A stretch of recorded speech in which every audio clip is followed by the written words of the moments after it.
우리가 지난주에는 대언자라고 하는 제목으로 말씀을 나누었습니다. 요한일서 2장 1절 말씀을 보게 되면 우리가 만일 의를 행하여도 우리가 만일 의를 행할 때 우리에게 대언자가 있으니 라고 말씀하고 있지 않아요.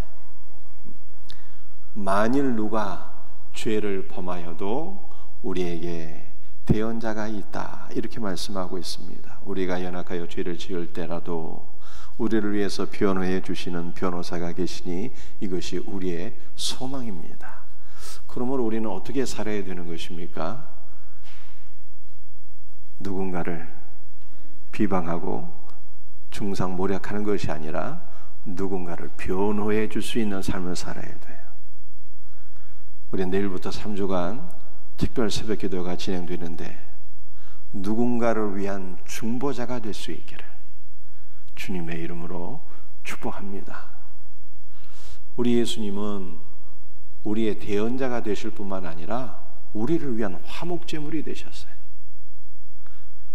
그는 화목제물이 되어 주셔서 우리의 죄를 사해 주시고 아버지와 우리를 하나가 되게 하셨어요. 하나님과 우리 사이에 화평이 오게 되었습니다. 그러므로 우리는 어떻게 살아야 되는 것입니까? 그리스도 안에서 화평을 선포하며 살아야 돼요. 그리스도 예수의 은혜로 용서의 은혜를 실천하며 살아야 되는 것입니다. 이와 같은 은혜가 우리 모두에게 있기를 주님의 이름으로 축복합니다. 오늘은 그가 행하시는 대로 라고 하는 제목으로 말씀을 세 가지로 살펴보면서 주님의 은혜를 나누고자 합니다. 첫 번째로 그리스도 안에 사는 자가 되셔야 돼요. 오늘 본문 말씀 요한일서 2장 6절 말씀 함께 같이 읽도록 합니다. 그의 안에 산다고 하는 자는 그가 행하시는 대로 자기도 행할지니라. 신앙의 원 스텝은 그리스도 안에 거하는 거예요. 그리스도 안에 거하는 자가 참 그리스도인이고 그리스도 밖에 있는 자는요 구원받은 성도가 아닙니다. 왜 신앙의 기본이 그리스도 안에 거하는 것일까요? 요한에서 3장 14절 말씀 같이 읽도록 합니다. 사람이 많음이여 심판의 골짜기에 사람이 많음이여 심판의 골짜기에 여호와의 날이 가까움이로다. 여호와의 날이 가까운다. 여호와의 날은 준엄한 공의로운 하나님의 심판의 날을 가리키는 것입니다. 하나님의 심판의 날이 점점 가까워오고 있는데 심판의 골짜기에 사람들이 많이 있대요. 여러분들 심판의 골짜기는 결정의 골짜기라고 하는 뜻입니다. 이것은 인간의 영원한 운명을 결정하는 골짜기에 사람들이 많이 있다는 뜻입니다. 히브리서 9장 27절 말씀을 보게 되면 사람이 한 번 죽는 것은 하나님께서 정하신 법이요 그 후에는 심판이 있겠다고 말씀하셨어요. 우리는 죽으면 모든 것이 다 끝이야 이렇게 생각하잖아요. 그런데 죽으면 다 끝나는 것이 아니라 그 후에는 하나님의 심판이 있는데 그 심판은 인간의 영원한 운명을 결정짓는 최후의 심판이에요. 왕의 최후의 선고가 떨어지게 되면 그 선고는 그 누구도 뒤집을 수가 없어요. 아무도 왕의 심판과 최종 선고를 뒤집을 자가 없습니다. 인간의 영원한 운명은 최후의 심판대에서 다 결정되는 거예요. 그렇다면 우리는 어떻게 하나님의 최후의 심판을 피할 수가 있을까요? 요한에서 3장 16절 말씀입니다. 여호와께서 그의 백성의 피난처 이스라엘 자손의 산성이 되시리로다. 우리의 피난처가 되시고 구원의 산성이 되시고 방주가 되시는 여호와 하나님, 우리 주 예수 그리스도 안으로 들어가야 돼요. 우리의 피난처가 되시고 산성이 되시는 여호와 하나님, 그분 안으로 들어가게 될 때 하나님의 심판을 피하게 되고 그분 안에서 우리는 영원한 생명을 얻게 되는 것입니다. 그렇다면 우리는 어떻게 여호와 하나님, 우리 주 예수 그리스도 안으로 들어갈 수가 있을까요? 그 방법이 무엇입니까? 호세아 14장 2절입니다. 너는 말씀을 가지고 여호와께로 돌아와서, 여러분들 말씀을 가지고는 말씀을 취하라는 뜻이에요. 기록된 말씀, 오늘 선포되는 말씀을 하나님께서 우리에게 주시는 생명의 말씀으로 취할 때 우리는 그 말씀을 가지고 여호와께로 돌아간다는 거예요. 우리의 심령 안에 말씀이 있어야 돼요. 말씀이 주시는 은혜와 생명이 우리의 심령에 충만하게 될 때 그 말씀이 우리의 영을 사로잡고 우리의 발걸음을 사로잡아서 우리를 여호와 하나님께로 인도해 주신다라고 말씀하고 있어요. 말씀이 있는 자가 여호와께로 들어갈 수가 있대요. 여러분들, 우리는 말씀만이 아니라 주 예수의 이름을 부를 때 우리의 구원의 방주가 되시는 그리스도 안으로 들어가게 돼요. 요엘서 2장 32절 말씀입니다. 누구든지 여호와 이름을 부르는 자는 구원을 얻으리니. 누구든지 여호와 이름, 여호와 이름이 누구의 이름입니까? 주 예수의 이름이에요. 누구든지 주 예수의 이름을 부르는 자는 구원을 얻으리니. 여러분들, 얻다라고 하는 것은 내가 열심히 노력해서 내 것으로 취한다는 그 뉘앙스가 있잖아요. 그런데 요엘서 2장 32절에 정확한 의미는요, 누구든지 주 예수의 이름을 부르는 자는 나의 노력이 아니라 수동태로, 즉 주님의 은혜로 구원을 받는 거예요. 여러분들, 구원은 무엇입니까? 구원은 옮겨지는 거예요. 지옥에서 천국으로, 사망에서 생명으로, 마귀의 지배하에서 그리스도의 품 안으로 옮겨지는 것입니다. 말씀을 가질 때, 주 예수의 이름을 부를 때 그리스도의 품 안으로 들어가는 거예요. 그러므로 우리는 주 예수의 이름을 부르며 기도해야 돼요. 여러분들은 한국교회 신앙의 전통이 무엇입니까? 주여 삼창 부르짖으며 기도하는 거예요. 주의 이름을 부르며 기도하시기를 바랍니다. 예수 그리스도의 이름을 기도의 마무리로 사용하지 마시고 예수 그리스도의 이름이 기도의 주제가 되고 기도의 내용이 되고 우리 기도의 찬송이 되어야 하는 것입니다. 주의 이름을 부를 때 우리는 그리스도의 품 안으로 들어가는 거예요. 그리스도 안에 거하는 삶은 생명 안에 거하는 것입니다. 그리스도 안에 거하지 않는 자는 생명 안에 거하는 것이 아닙니다. 따라서 성도는 날마다 말씀과 기도로 그리스도 안으로 들어가고 그리스도 안에 거하는 삶을 사모하고 소망해야 돼요. 이 놀라운 은혜가 있기를 주님의 이름으로 축복합니다. 두 번째는요, 그가 행하시는 대로입니다. 요한일서 2장 6절 말씀을 다시 한번 읽어보겠습니다. 그의 안에 산다고 하는 자는 그가 행하시는 대로 자기도 행할지니라. 신앙의 원 스텝은 그리스도 예수 안에 거하는 거예요. 그 다음 단계는 그가 행하시는 대로 행하는 거예요. 그런데 중요한 것이 있어요. 잘 들으셔야 돼요. 우리는 결코 우리 혼자서는 그가 행하시는 대로 행할 수가 없습니다. 성도는 그리스도 안에 거해야 되고 그리스도 안에서 그리스도와 함께 그가 행하시는 대로 행하는 자예요. 그리스도께서 우리와 함께 하시면 우리는 그가 행하시는 대로 행하는 자가 될 수가 있어요. 우리가 전에는 여기 4층 그 창고에서 우리 남자 집사님들이 탁구 같이 치고 했거든요. 우리 생명샘교회 탁구를 잘 치시는 분들이 계셔요. 우리 김태수 집사님하고 이재용 집사님이 아주 탁구 고수들입니다. 저는 탁구를 잘 못 치거든요. 그런데 중요한 이 비결이 하나 있어요.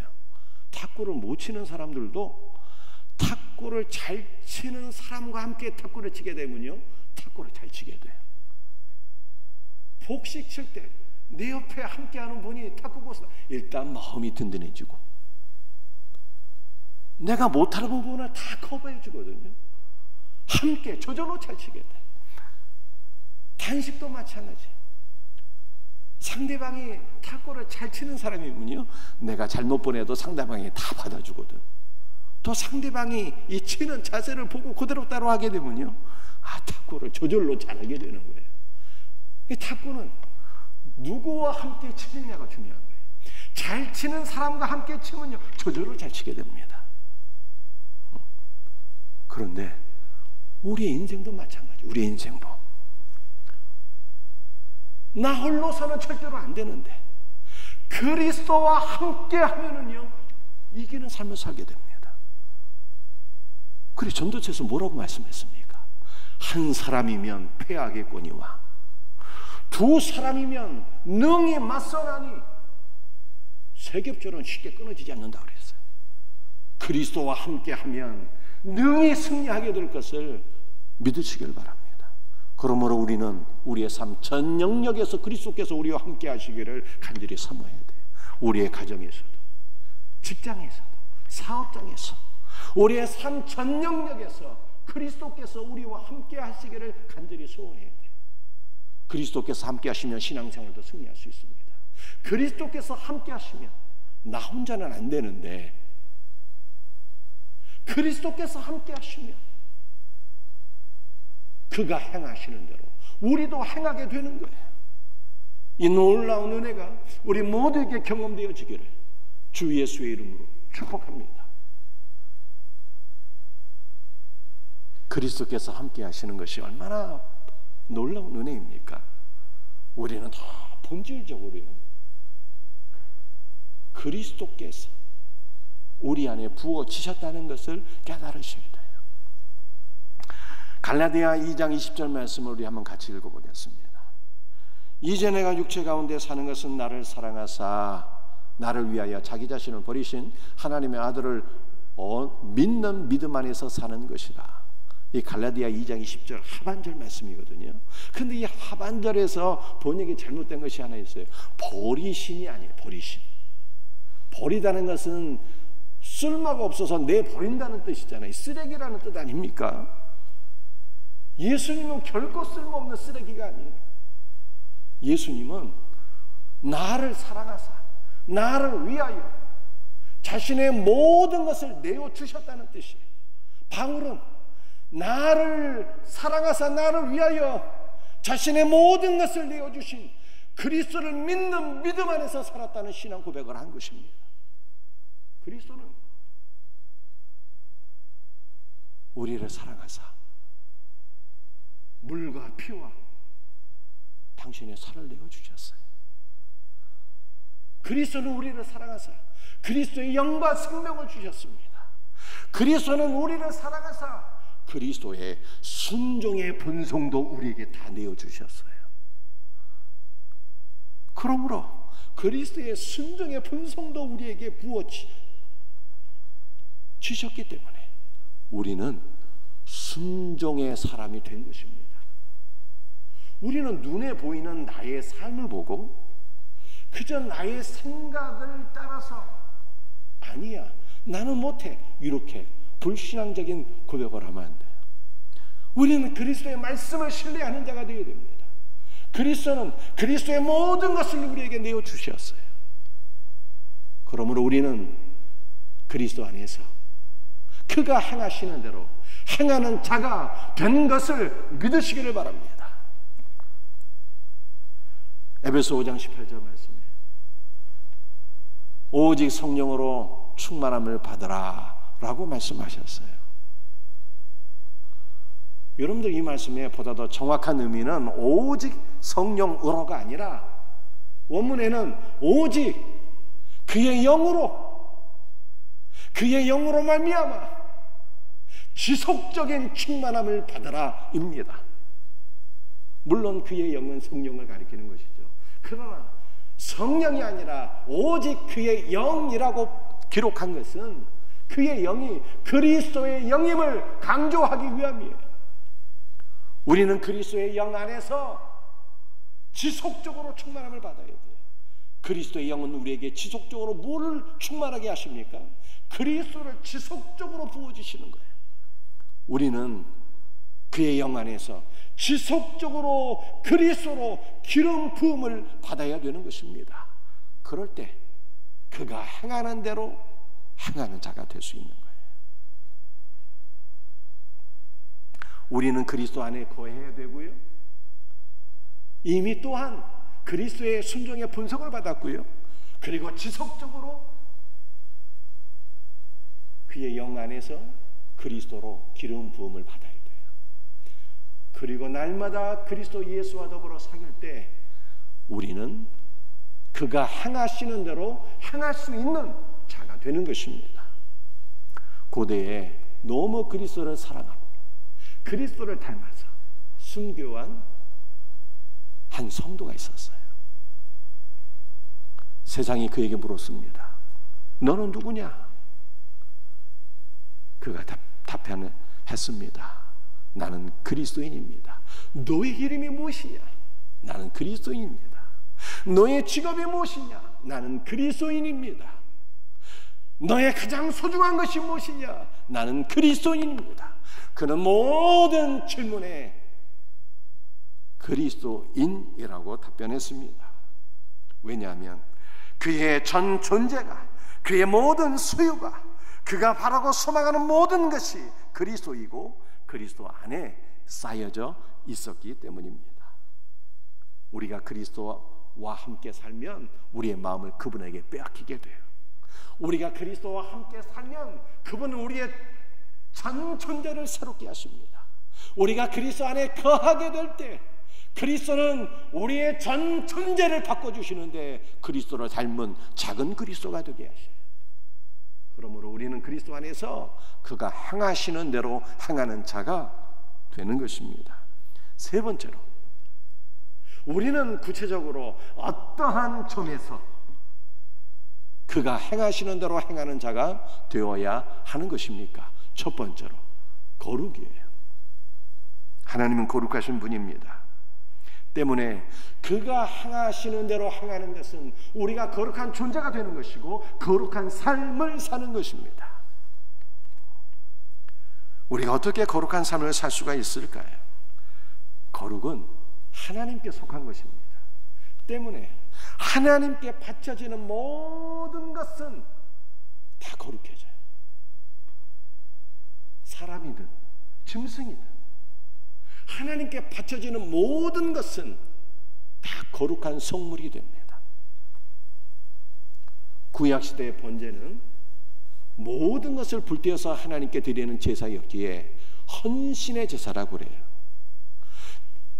이 헌신의 제사인 번제는 자신의 모든 것을 아버지 하나님께 헌신하신 예수 그리스도를 가리키는 거예요.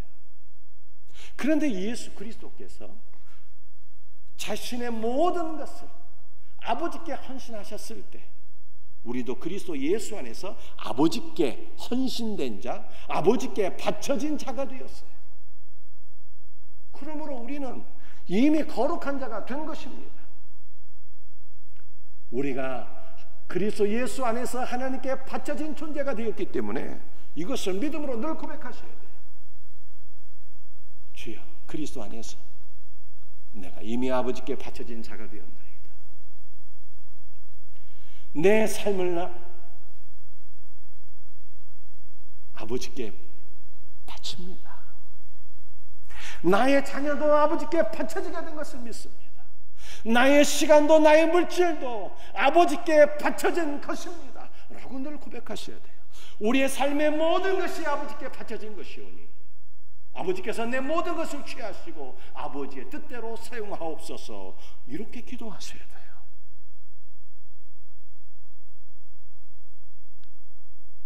우리의 몸이 아버지께 바쳐지고 우리의 몸이 아버지의 뜻대로 쓰임받을 때 우리의 몸이, 우리의 삶이 거룩해지는 것입니다. 지난주는 1차 전도 선물을 전달하는 주간이었고, 이번 주는 생명샘 축제 2차 전도 선물을 우리 전도 지상자들에게 찾아가서 전도 선물을 전하고 섬기고 사랑하는 사랑의 마음으로 교제하는 주간이에요. 여러분들, 우리가 전도 지상자들에게 찾아가서 섬기고 함께 교제할 때 우리의 몸이 아버지께 바쳐지는 것이잖아요. 우리의 몸이 더욱더 거룩해지는 것입니다. 어제 우리 장두시 선교사님 만나서 제가 잠깐 교제하는 시간을 가졌어요. 우리 생명샘계 가나셀이 있는데 그 가나셀에서 우리가 후원하는 분이 장두시 선교사라는 분이에요. 안식년 때문에 잠깐 한국에 들어오셨는데 함께 식사하며 교제하는 시간을 가졌어요. 그분은 아프리카 가나라고 하는 나라에서 선교를 하는데 한국말로 선교하는 것이 아니고 영어로 선교를 하는 것이 아니고 아프리카 가나의 원주민 말을 배워서 그 원주민의 글로써 선교하고 원주민의 말로 선교를 하는 거예요. 그러니까 그분이 아프리카 가나를 선교하기 위해서 흘린 눈물과 땀과 기도가 얼마나 크겠습니까? 상상하기도 어려워요. 그분의 사역이 어찌 거룩한 사역이 아니겠어요? 그런데 그렇게 그분이 27년간 선교를 했는데 선교를 하면서 물질 때문에 돈 때문에 하나님께 푸념하듯 기도를 한 적이 있대요. 하나님, 제가 이렇게 아프리카 선교를 해서 27년 동안 선교를 했는데 제 통장은 0원도 아니고 마이너스입니다. 제가 빚이 이렇게 많네요. 어찌하면 좋을까요? 이렇게 하나님께 푸념하듯 기도했는데 자기가 알지도 못하는 사람에게서 300만 원씩 매달 돈이 들어와서 선교부에서 대출받은 돈, 그 빚을 다 탕감하게 되었다 그래요. 그 나중에 어떻게 내가 알지도 못하는 사람이 나를 선교를 할 수 있을까?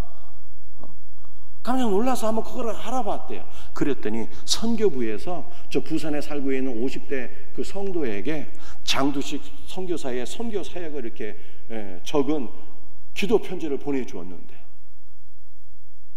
부산에 있는 한 형제가 그분의 선교 사역을 읽어보고 마음이 감동되어 갖고 선교비를 보내줘 갖고 빚이 다 탕감받게 되었다는 거예요. 여러분들, 장두식 선교사가 그 아프리카 가나의 원주민들의 말을 배워서 선교한 그 사역만 거룩할까요? 그렇지 않습니다. 그분을 후원한 모든 선교비가 거룩한 물질이에요. 장두식 선교사를 선교 후원하기 위해서 그 50대 부산에 살고 있는 그 믿음의 형제가 직장에서 땀 흘려 일한 그의 모든 직장의 사역도 다 거룩한 사역인 거예요. 우리의 전 존재가 하나님께 바쳐진 거예요. 그리스도 안에서. 우리는 날마다 믿음으로 고백해야 돼요. 주여, 나의 삶을 아버지께 드립니다. 나의 시간과 물질도 우리의 자녀도 다 아버지께 바치나이다. 아버지여, 사용하여 주옵소서.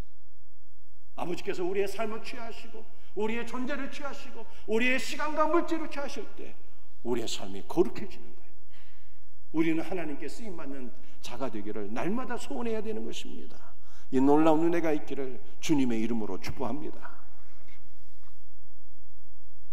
순종이에요. 빌립보서 2장 8절입니다. 사람의 모양으로 나타나서 자기를 낮추시고 죽기까지 복종하셨으니 곧 십자가에 죽으심이라. 여러분들, 우리 예수님은 순종의 아이콘이시잖아요. 예수님은 십자가에 죽기까지 아버지의 뜻에 순종하셔서 우리의 구원을 이루셨어요.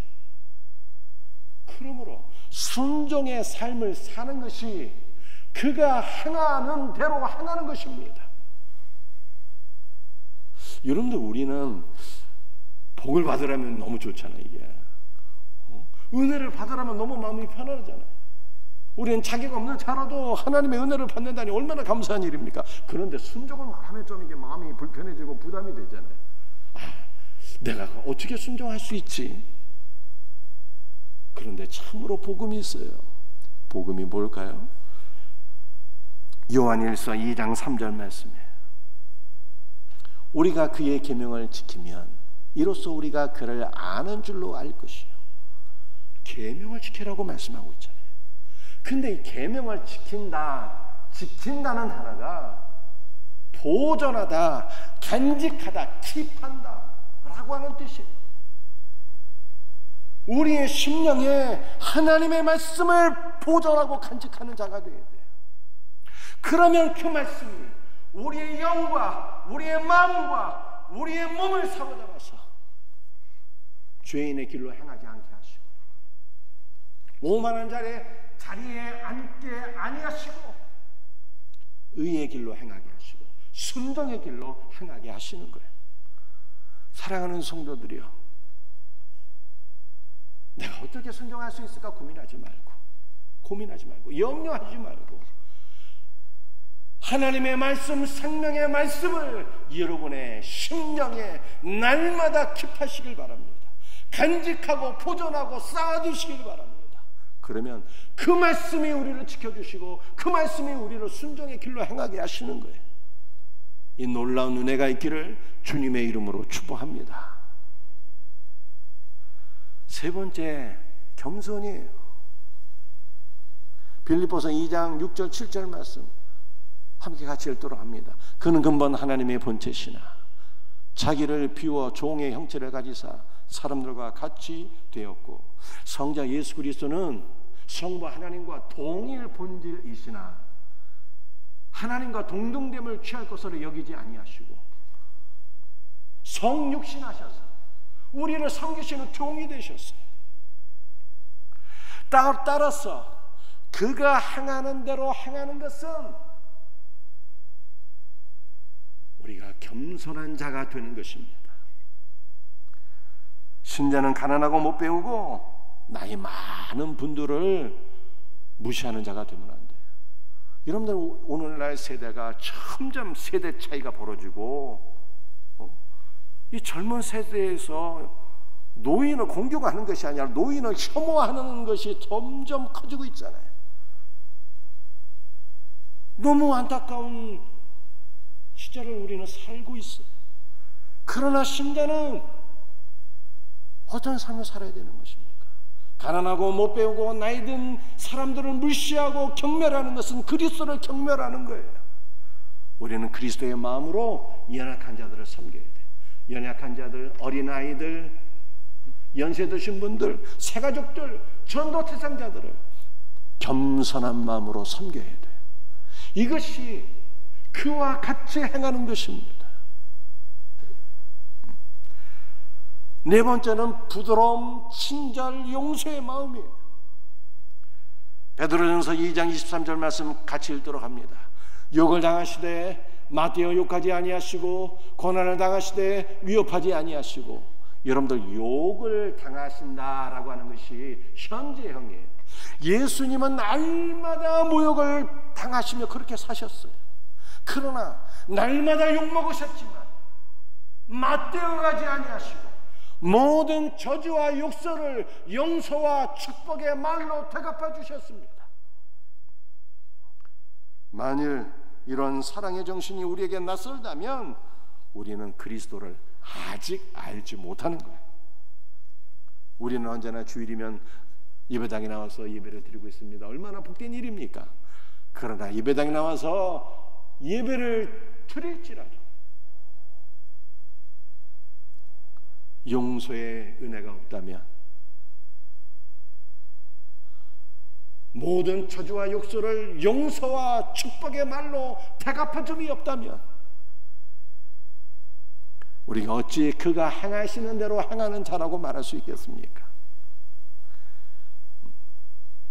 그리스도인은 그리스도의 친절과 용서와 겸손함으로 살아야 돼요. 이것이 그가 행하는 대로 행하는 것입니다. 그리고 무엇보다도 사랑이에요. 요한일서 4장 16절 말씀입니다. 하나님은 사랑이시라 사랑 안에 거하는 자는 하나님 안에 거하고 하나님도 그의 안에 거하시느니라. 하나님은 사랑입니다. 따라서 그가 행하는 대로 행하는 것은요, 사랑하는 거예요. 그리스도의 사랑을 베푸는 것입니다. 그리스도는 자신에게 나오는 모든 자들을 다 용납해 주셨습니다. 과부와 어린아이와 세리와 장녀와 병든 자와 고난 가운데 있는 자 모두를 용납해 주셨습니다. 무엇보다 자신을 죽이는 자들도 용납해 주시고 용서의 기도를 해 주셨어요. 우리는 우리 자신 안에 갇혀 있으면 안 돼. 그냥 나만 아는 이기적인 사람이 되면 안 되는 것입니다. 그저 우리 새끼, 우리 가정만 아는, 가정 안에 갇혀 있는 자가 되어서도 안 돼요. 성도는 그리스도의 사랑으로 모든 사람들을 용납하고 모든 사람을 용서하는 사랑의 사도가 되어야 하는 것입니다. 사랑하는 자는 하나님 안에 거한대요. 하나님도 사랑하는 자 안에 거하신다고 말씀하고 있습니다. 사랑하지 않는 자들의 처소는요, 지옥 불못이에요. 그러나 사랑하는 자들은 그리스도의 품 안에 안기는 것입니다. 그러므로 우리는 서로 사랑해야 돼요. 사랑은 있는 모습 그대로 용납하는 거예요. 사랑은 그리스도의 은혜로 용서하는 것입니다. 사랑은 자기를 희생하는 거예요. 예수님처럼. 사랑은 오래 참는 것입니다. 상대방이 변화될 때까지. 그리스도 안에서 서로 사랑할 수 있는 은혜가 우리 모두에게 있기를 주님의 이름으로 축복합니다. 말씀을 마치겠어요. 오늘 세 가지 말씀드렸어요. 신앙의 원스텝은 그리스도 안에 거하는 거예요. 우리는 말씀과 기도로 그리스도 안에 거하셔야 돼요. 두 번째는 그리스도 안에서 그가 행하시는 대로 행하는 거예요. 우리 혼자는 절대로 안 됩니다. 100이면 100 실패할 수밖에 없어요. 그러나 그리스도께서 함께 하시면 되는 거예요. 그리스도와 함께하는 삶을 소망하셔야 돼요. 우리는 구체적으로 어떠한 면에서 그가 행하시는 대로 행하는 자가 되어야 하는 것입니까? 거룩입니다. 우리 존재 자체가 하나님께 바쳐졌어요. 그리스도께서 우리를 취하시고 날마다 우리를 사용하시도록 기도하셔야 돼요. 날마다 거룩해지는 거예요. 순종하셔야 돼요. 겸손입니다. 부드러움과 친절과 용서의 마음이고 사랑입니다. 이것이 그가 행하시는 대로 행하는 거예요. 이 놀라운 은혜가 우리 모두에게 있기를 주 예수의 이름으로 축복합니다. 기도하시겠어요? 주 예수님 감사합니다. 주님 안에 거하게 하소서. 그리스도와 함께 하는 삶을 간절히 사모합니다. 그리스도께서 우리와 함께 하실 때 주께서 행하시는 대로 우리도 행하게 될 것을 믿습니다. 거룩을 주시고 순종을 주시고 겸손을 주시고 부드러움을 주시고 사랑 안에 거하게 하옵소서. 주 예수의 이름으로 감사하며 기도합니다.